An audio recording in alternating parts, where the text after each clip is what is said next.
parole, nous allons lire tous les versets. Nous le psaume 46. Au chef des chantres des fils de Corée sur Alamout Cantique. Dieu est pour nous un refuge et un appui, un secours qui ne manque jamais dans la détresse. C'est pourquoi nous sommes sans crainte quand la terre est bouleversée et que les montagnes chancellent au cœur des mers. Quand les flots de la mer mugissent, écument, se soulèvent jusqu'à faire trembler les montants. Il est un fleuve dont les courants réjouissent la cité de Dieu, le sanctuaire des demeures du Très-Haut. Dieu est au milieu d'elle. Elle n'est point ébranlée. Dieu la secourt dès l'aube du matin. Des nations s'agitent, des royaumes s'ébranlent. Il fait entendre sa voix. La terre se fond d'épouvante. L'Éternel des armées est avec nous. Le Dieu de Jacob est pour nous une haute retraite. Venez, contemplez les œuvres de l'Éternel, les ravages qu'il a opérés sur la terre. C'est lui qui a fait cesser les combats jusqu'au bout de la terre. Il a brisé l'arc et il a rompu la lance. Il a consumé par le feu les chars de guerre. Arrêtez et sachez que je suis Dieu. Je domine sur les nations. Je domine sur la terre. L'Éternel des armées est avec nous. Le Dieu de Jacob est pour nous une haute retraite. Amen.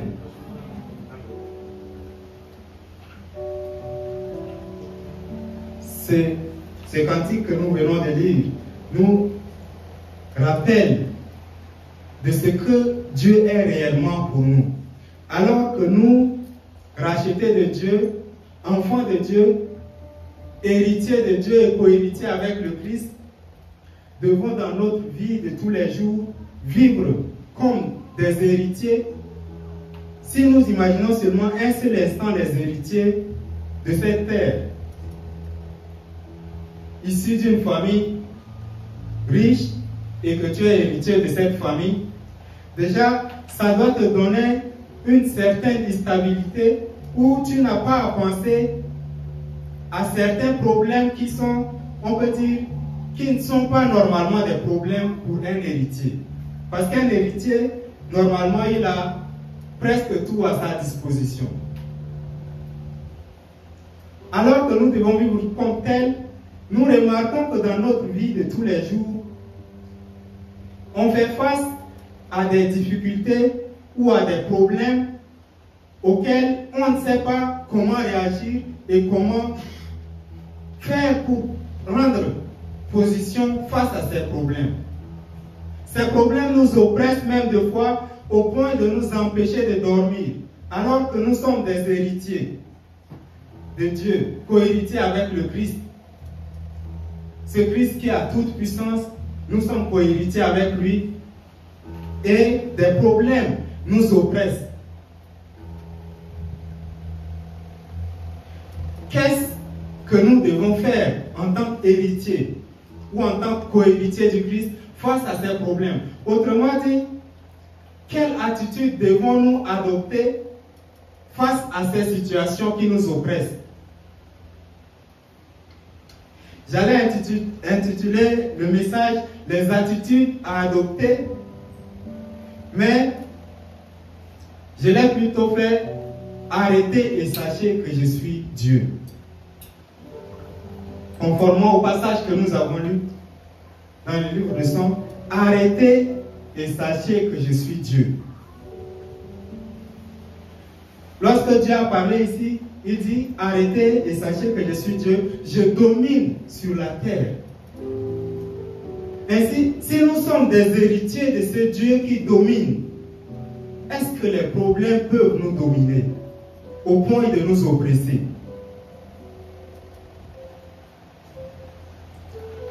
Et qu'entendons-nous par problème lorsque nous parlons de problème? Je dirais qu'on parle de problème lorsqu'on se retrouve dans une situation ou une circonstance qui dérange notre quiétude, qui empêche notre marche, de continuer notre marche. Toute circonstance qui dérange notre tranquillité. C'est ce que j'ai appelé ici problème. Et vous conviendrez avec moi que ces problèmes ou ces circonstances qui nous déstabilisent peuvent surgir de nulle part. Et on peut juste citer quelques origines ou quelques sources d'où ces problèmes peuvent venir. Premièrement, c'est ce qu'on a tendance à faire d'ailleurs, lorsqu'un problème surgit, naturellement nous l'attribuons à l'ennemi. Oui, c'est vrai. Ces problèmes que nous faisons face peuvent venir de l'ennemi. Parce que l'ennemi, son objectif c'est quoi? Il nous met des problèmes qui nous déstabilisent avec pour objectif de se détourner de ce Dieu que nous suivons et de venir vers lui. Parce que lui aussi, il cherche des gens qui vont s'allier derrière lui. Et il nous envoie des problèmes qui nous dépassent. Et il est très malin. Des fois, il nous frappe de façon à ce qu'on puisse accuser encore Dieu. Tellement il nous frappe fort. On se dit que ça, c'est Dieu. Prenons le cas de Job. Lorsque Job a commencé, Job, nous connaissons tous son histoire, il a souffert juste parce qu'il était intègre et droit. C'est ainsi que l'ennemi, se présentant devant Dieu, Dieu se vante de ce qu'il a un serviteur fidèle, intègre et droit. L'ennemi veut profiter de l'occasion pour pouvoir nuire à Job et le faire se détourner de sa voie. Et lorsque il est revenu vers Job, qu'est-ce qu'il a fait? Il a tout ravagé. Les enfants, les bétails, tout. Jusqu'au point où Job dit que c'est l'Éternel qui l'a sailli. C'est-à-dire l'ennemi a pris ou a falsifié ou a photocopié la ceinture de Dieu parce que tellement que c'était fort. Job se doutait que l'ennemi a peut-être cette capacité de faire ce mal. C'est tellement puissant que l'ennemi ne peut pas faire. Donc il a attribué son malheur directement à Dieu, alors que c'est l'ennemi qui le frappait.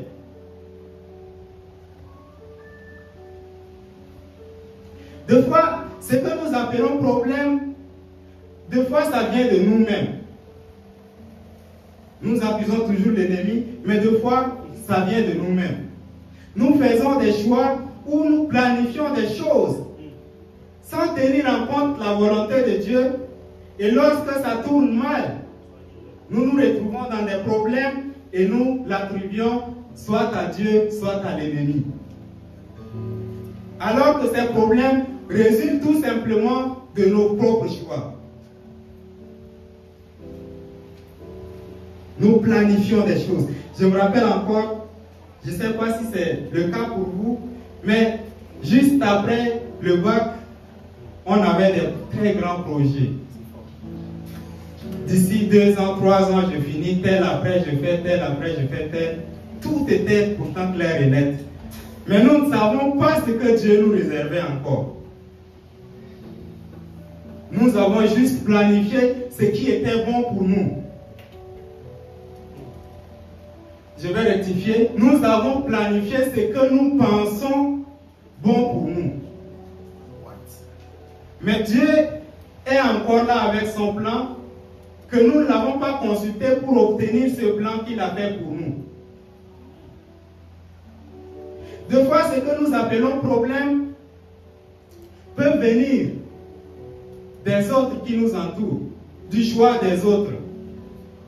Ou soit, ça peut venir du fait que nous attendons beaucoup en retour des autres. Et si les autres ne font pas comme nous le voulons, cela devient un problème pour nous. Nous nous laissons emporter parce que les autres n'ont pas fait ce que nous voulons. Des fois, ces problèmes peuvent survenir des circonstances de la vie que nous ne maîtrisons pas. Ces problèmes peuvent être des maladies, des fatigues que nous ignorons, les causes. Ça peut être la faim qui nous fatigue. Ces problèmes peuvent être des problèmes de dyramitose.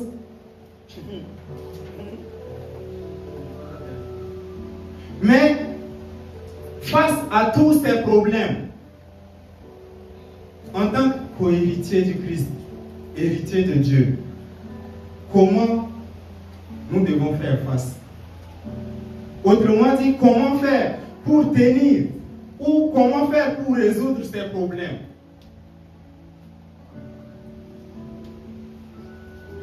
En tant que co-héritier du Christ, nous avons comme co-héritier un modèle parfait qui est Jésus. Jésus, le modèle parfait. Jésus savait que des circonstances difficiles, douloureuses peuvent arriver et il nous a déjà montré, il nous a préparé à cela. Mais des fois, tellement que nous sommes repliés sur nous-mêmes, nous n'avons pas tenu compte de ce que Jésus a préparé pour nous. Nous voyons juste cela comme quelque chose que c'est Jésus parce qu'il était Dieu qui l'a fait. Mais non, il nous a aussi dit qu'on a la capacité de le faire. Nous lisons le livre de Marc, le chapitre 4, le verset 35 à 41. Ce même jour, sur le soir, Jésus leur dit, passons à l'autre bord. Après avoir envoyé la foule, ils l'amenèrent dans la barque où il se trouvait. Il y avait aussi d'autres barques avec lui. Il s'éleva un grand tourbillon et les flots se jetaient dans la barque, au point qu'elle se remplissait déjà. Et lui, il dormait à la poupe sur le coussin. Ils le réveillèrent et lui dirent, « Maître, ne t'inquiètes-tu pas de ce que nous périssons ?» S'étant réveillé, il menaça le vent et dit à la mer, « Silence, tais-toi !» Et le vent cessa, et il y eut un grand calme. Puis il leur dit, « Pourquoi avez-vous ainsi peur? Comment n'avez-vous point de foi ?»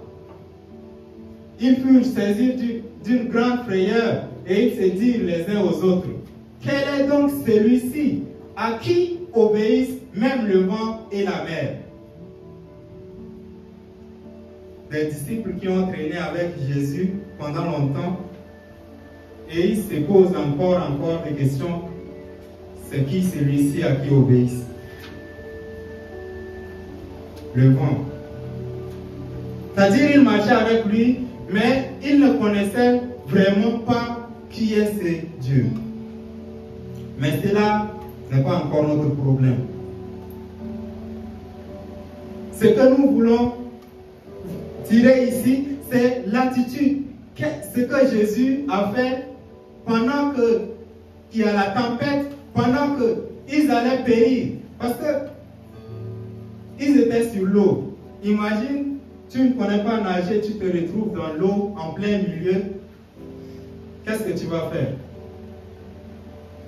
Nous pouvons dire que nous parlons de problème lorsque c'est une circonstance où nous avons essayé notre plan A, ça n'a pas marché. Plan B, ça n'a pas marché. Jusqu'à plan Z, ça n'a pas marché. Et nous disons, ça là seulement c'est fini.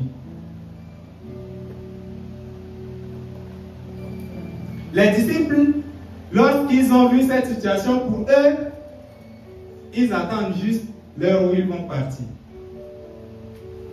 Et ils étaient surpris que Jésus ne soit pas inquiété par cette situation. Pour eux, tout le monde doit trembler de peur parce qu'ils vont mourir. Mais Jésus, au contraire, qu'est-ce qu'il fait? Il dort derrière tranquille. Est-ce que Jésus dormait vraiment? Comment tu te retrouves sur l'eau? Il y a une tempête, un vent violent qui vous secoue et puis tu dors. nous pouvons tirer comme première chose, première attitude à adopter, le calme et la confiance. Le calme et la confiance. Jésus dormait tranquillement dans la barque. Et pour les disciples, cela semble vraiment, c'est pas faisable au fait. Tu es sur le point de périr et cela ne t'inquiète pas, tu dors tranquillement. C'est comme si Jésus n'a pas encore eu conscience de la situation qu'ils sont en train de traverser. En quelque sorte, ils étaient en train de reprocher à Jésus son attitude. Comment cela ne t'inquiète-t-il pas que nous périssons? Le manque de calme, autrement dit, la panique fait oublier aux disciples les moyens qu'ils ont de répondre face à ce problème. Ils ont oublié leur foi. Ils ont oublié la puissance qui était avec eux. Ils ont oublié que Jésus qui était avec eux est Dieu et pouvait calmer la situation. Ils ont paniqué.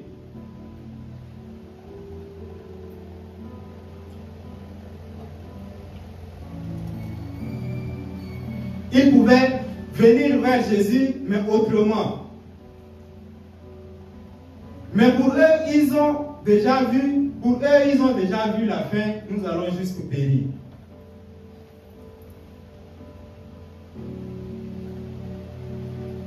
C'est ce qui nous arrive de fois lorsque nous traversons des moments difficiles, nous nous disons non, ça, c'est fini.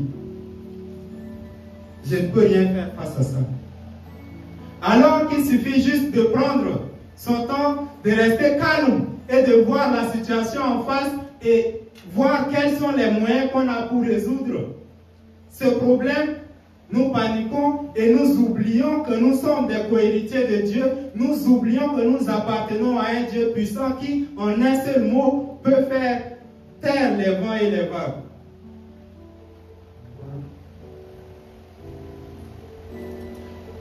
Avec la panique, les disciples ont en quelque sorte oublié quelle est leur identité. Ils ont oublié l'identité de celui avec qui ils marchent.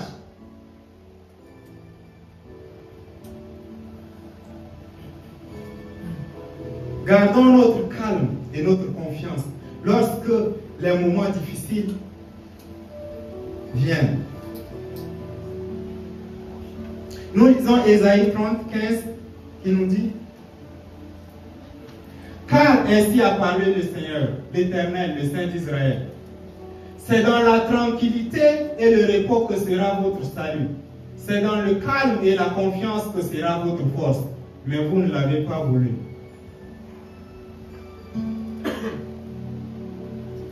C'est dans le calme et la confiance que sera votre force.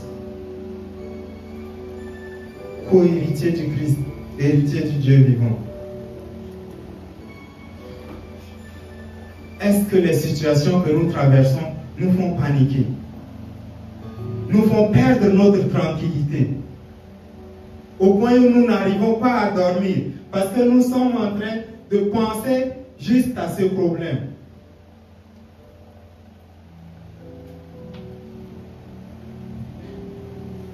J'aime beaucoup David lorsqu'il parlait des problèmes qui surgissent de partout. Et parce qu'il a fait confiance au Dieu qu'il sert, il dit: je me couche et je m'endors en paix. Parce qu'il connaît son identité, il connaît celui en qui il s'est confié. Le manque de calme ou la panique peut nous pousser parfois à chercher des solutions en urgence, des solutions précipitées qui ne sont pas forcément les solutions que Dieu aurait voulu que nous choisissons.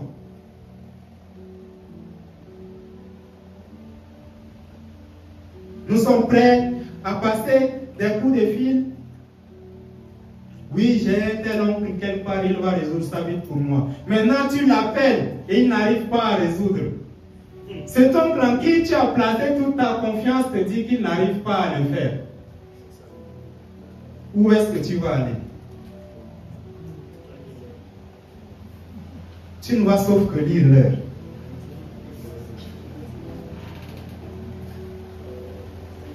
Je me rappelle, lorsque j'ai quitté le pays pour venir ici au Maroc, il y a mon papa qui m'accompagnait à l'aéroport. Il m'a dit, là où tu pars, c'est toi et Dieu d'abord, nous après. Si tu as un problème, parle à Dieu. Tu nous parleras après.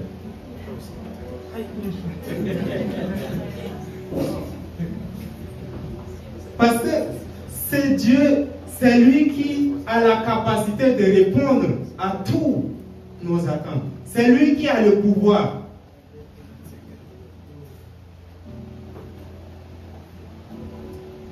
Lorsque nous paniquons, nous voulons chercher en urgence des solutions qui sont parfois des solutions frauduleuses. Ce qui n'honore pas forcément Dieu. Ou dans la panique, nous accusons tout le monde autour de nous. Nous rejetons nos problèmes, les causes de nos malheurs sur tous ceux qui nous entourent, alors qu'ils ne sont pour rien.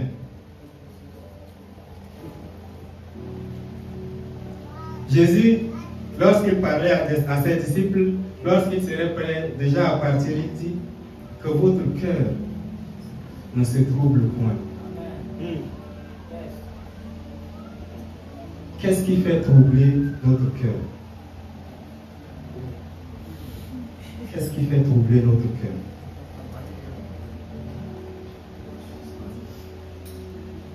Lisons les livres de Matthieu. Matthieu 6, 27, je crois.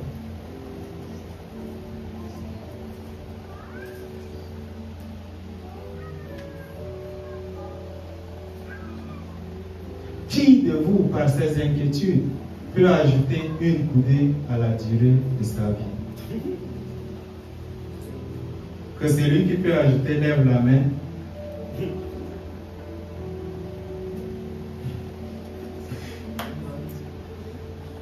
C'est-à-dire, lorsque nous nous inquiétons, cela n'a aucun effet.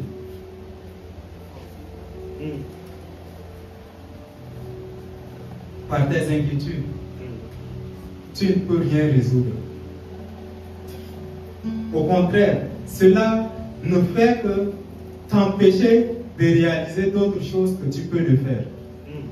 Au moment où tu seras en train de t'inquiéter, tu pourras mieux faire d'autres choses, que tu as encore le contrôle. Parce qu'il y a des situations où c'est Dieu lui-même qui a décidé que ça soit comme ça. Toi, tu es là, tu t'inquiètes. Par tes inquiétudes, qu'est-ce que tu vas faire?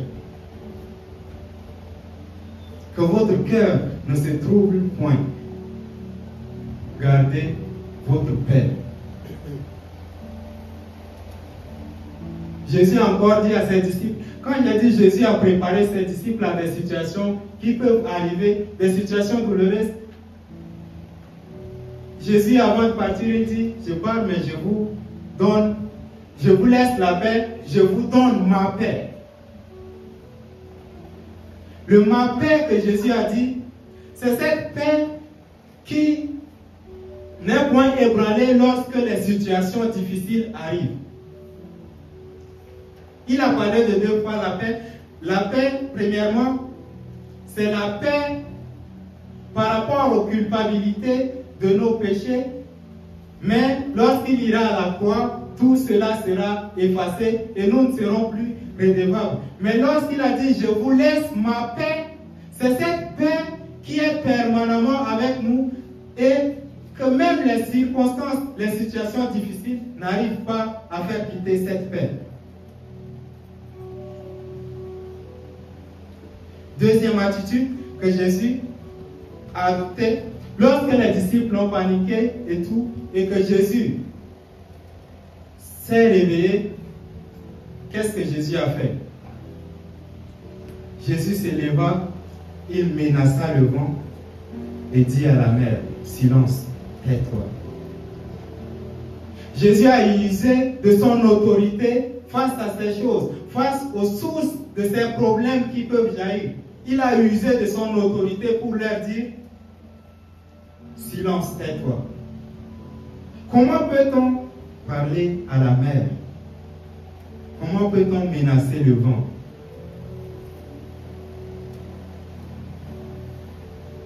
Mais Jésus l'a fait. Pour les disciples, peut-être ils se disent, Jésus là, il ne s'est pas encore réveillé. Quoi. Il est en train de dormir, donc il est en train de rêver peut-être. Comment peut-il menacer le vent? Le vent qu'on ne le voit pas, mais il le menace. Nous avons cette autorité que nous ignorons peut-être, ou nous ne savons pas comment l'utiliser.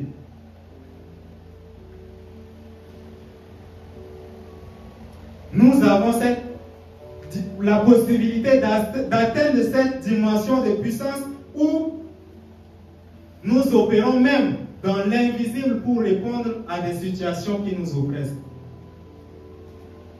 Nous devons identifier les véritables sources de nos problèmes. Le plus souvent, ce que nous faisons, c'est quoi?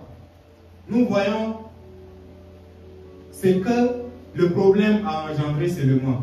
Mais nous ne cherchons pas à atteindre véritablement les sources du problème. Et lorsque nous résolvons que les causes, le problème reste, nous effaçons les conséquences que nous voyons, ça serait pour l'instant, mais après, la source du problème est là, donc ça va encore pousser. Mais nous devons partir à la source, toucher la source du problème pour résoudre définitivement. Qu'il y ait le vent, c'est normal. Ce n'était pas la première fois que les gens traversent le fleuve.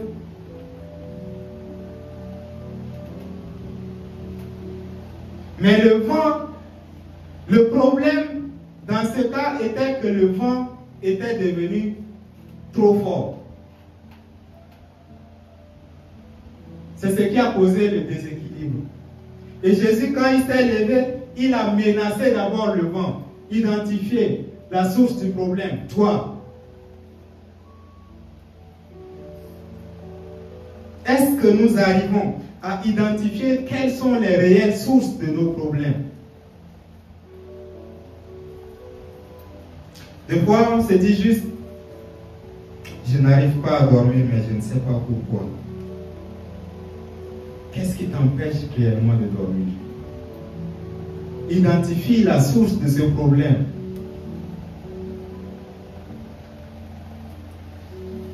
Identifie la source. Vois la source. Des fois, nous sommes oppressés par les esprits. Mais nous devons, par l'autorité et le pouvoir qui nous a été donné, aller dans le monde invisible pour pouvoir menacer ces esprits et leur dire de se taire.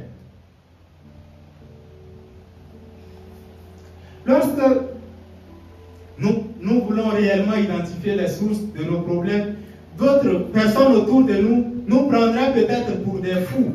Parce que tu serais là en train de dire « esprit de tel » qui la personne autour ne voit pas de quoi tu parles. On va te dire « non, le gars là c'est fini quoi. » On va t'amener à l'hôpital psychiatrique, les quoi, délire mystico-religieux. Tu seras gardé là-bas. Mais lorsque nous voulons éradiquer vraiment les problèmes à la source, nous devons partir, même dans le monde invisible, pour pouvoir résoudre ces problèmes. Et n'oublions pas que le monde, ce que nous vivons, est contrôlé par l'invisible. Et donc, si nous voulons nous défendre face aux problèmes qui nous oppressent, nous devons aller dans l'invisible afin de résoudre ces problèmes à la source.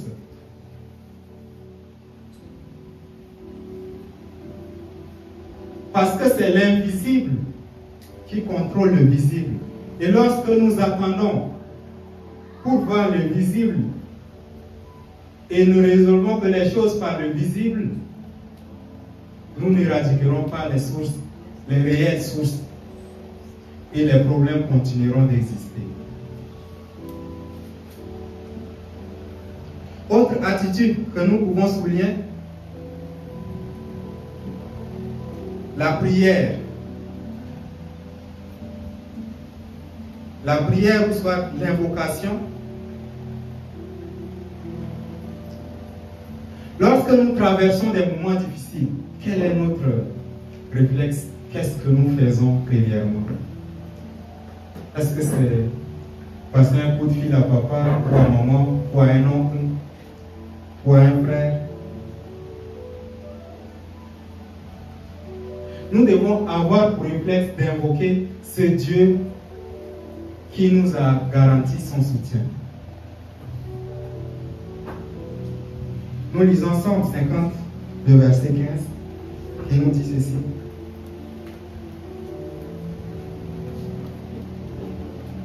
Et invoque-moi au jour de la détresse, je te délivrerai et tu me glorifieras.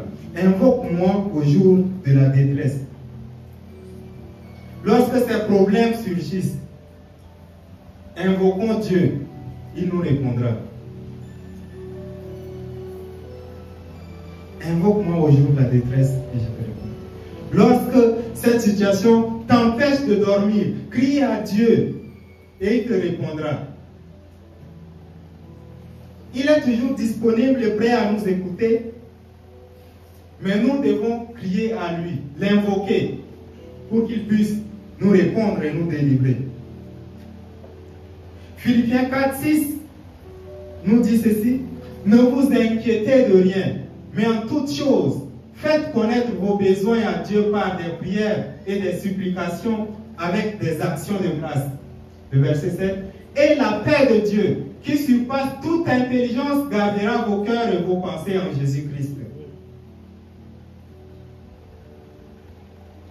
Nous devons mêler les actions de grâce à nos prières. Car nous devons toujours nous souvenir des abondantes miséricordes du passé. Y a-t-il quelqu'un ici que Dieu n'a jamais fait quelque chose de grand ou quelque chose ou l'a délivré d'une situation pour qu'il puisse se rappeler? Lorsque nous venons pour présenter nos besoins à Dieu, nous devons nous souvenir de ce qu'il a déjà fait et qu'il est encore capable de le faire. Mêlons des actions de grâce à nos prières, en nous souvenant de ce que Dieu a déjà fait et qu'il est capable de le faire. Et ce passage nous invite à faire de tout un sujet de prière.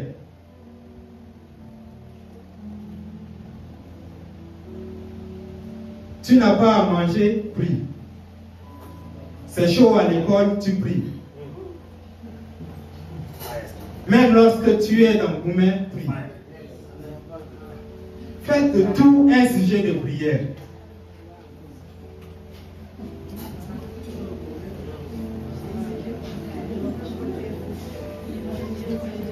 Nous pouvons adresser librement nos requêtes à Dieu. Dieu, il est notre Père.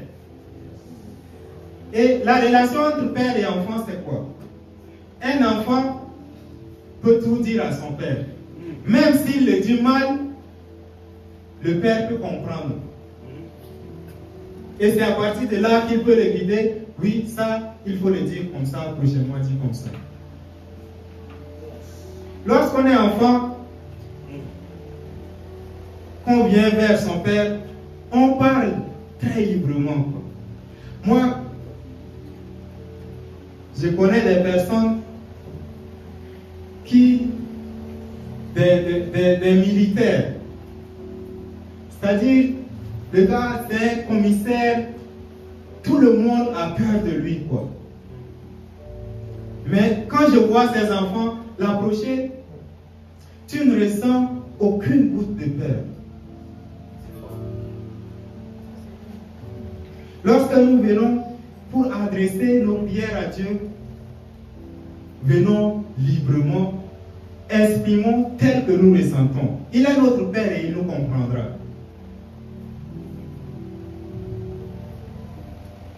Mais nous devons aussi le faire dans une attitude de foi.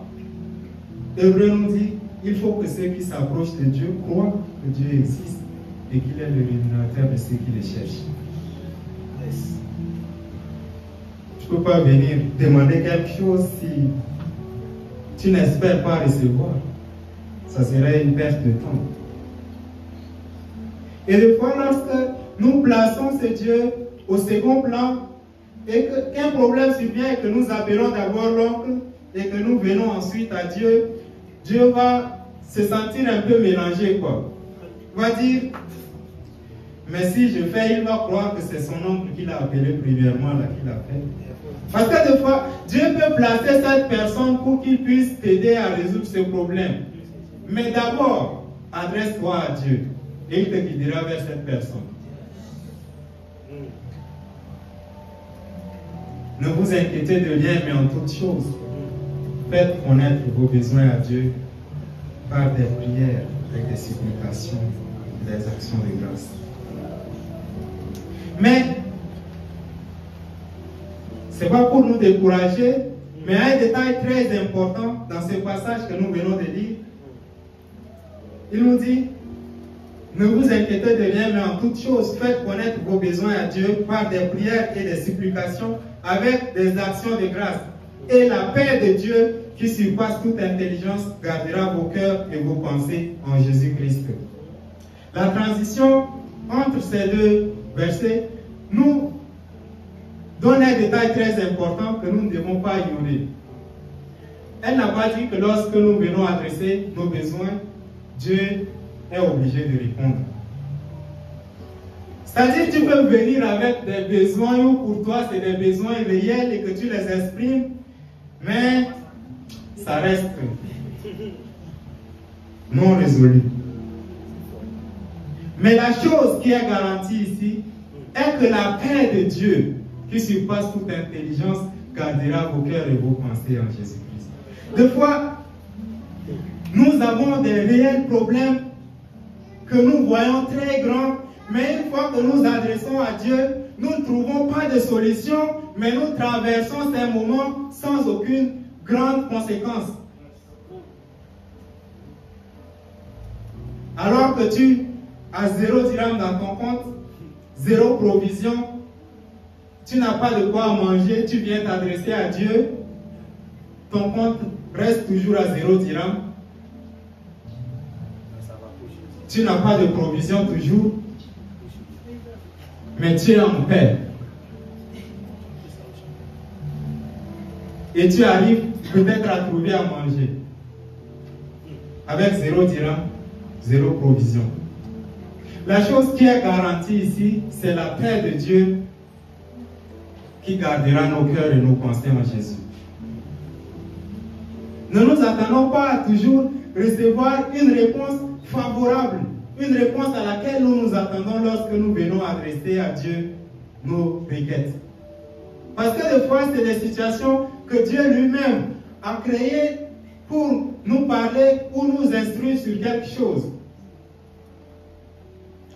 Rappelons-nous de la prédication de Abbé, les ténèbres de Dieu.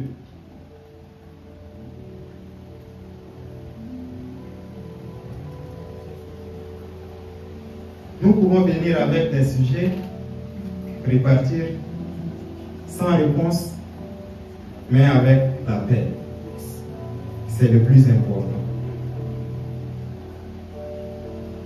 La prière n'est pas seulement pour nous, ce n'est pas seulement parce que c'est nous qui avons des problèmes et venons, mais on peut venir aussi avec des sujets de prière pour les autres. Parce que nous voyons que les problèmes, ce n'est pas nous seulement qui les traversons, mais les gens autour traversent aussi les mêmes problèmes que nous. Des fois, c'est dans notre famille, dans notre pays. Les gens traversent aussi ces problèmes. Et nous, en tant qu'intercesseurs, nous qui sommes justifiés par Jésus, nous avons aussi ce droit ou ce devoir, j'allais dire, de venir présenter au devant de Dieu des situations pour qu'il puisse aussi agir. Nous pouvons aussi venir plaider pour les autres.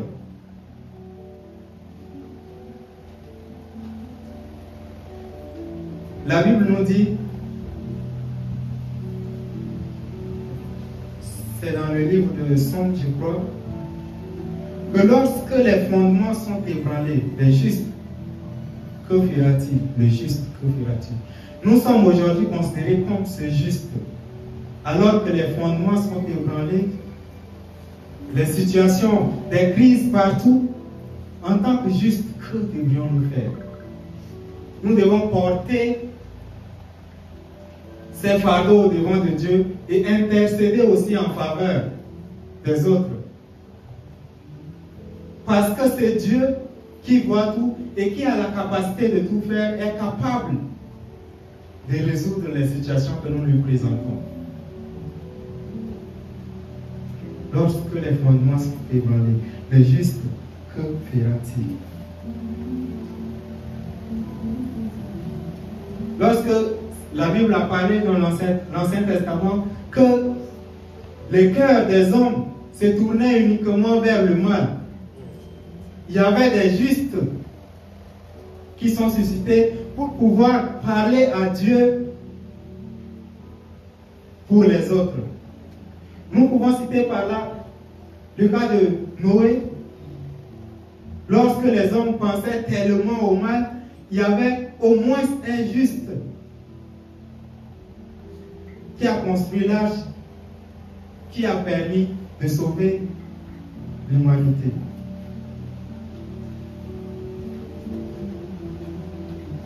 Nous pouvons aussi voir le cas d'Abraham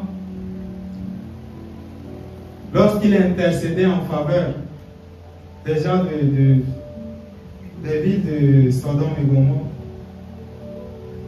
La décision était que la ville serait détruite. C'est un problème. Mais il est venu.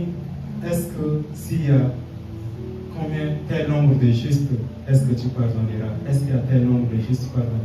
Il est venu jusqu'à 10. Il n'a pas dit juste. Mais il a fait quand même son devoir. En tant que justifié de Dieu, nous pouvons aussi porter les problèmes des autres au devant du trône pour que Dieu puisse agir. Parce qu'il y a des problèmes, on peut dire que ça ne nous regarde pas, mais ça va nous regarder.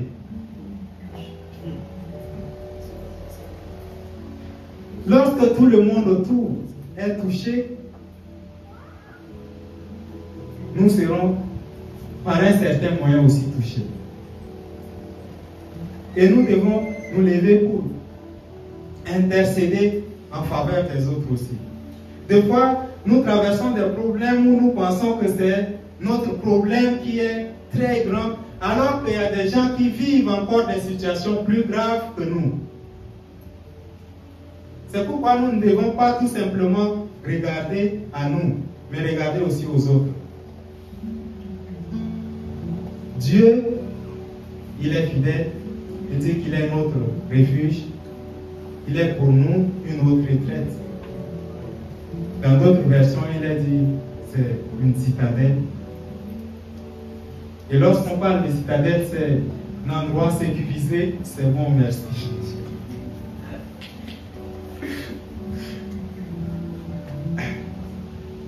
Il est notre refuge. Et lorsque nous venons à lui avec nos problèmes, il nous répondra. Adressons-nous à Dieu pour tous nos problèmes. Faisons de tous nos problèmes des sujets de prière. Et Dieu est avec nous et il nous garantira. Il nous donnera cette assurance. Il nous donnera cette paix qui nous permettra de rester calme même dans les moments de panique. Alors que tout le monde criera panique, nous serons en paix parce que nous avons ce Dieu qui est notre assurance. Que Dieu nous bénisse et bénisse sa parole. Sans cette présence, Dieu.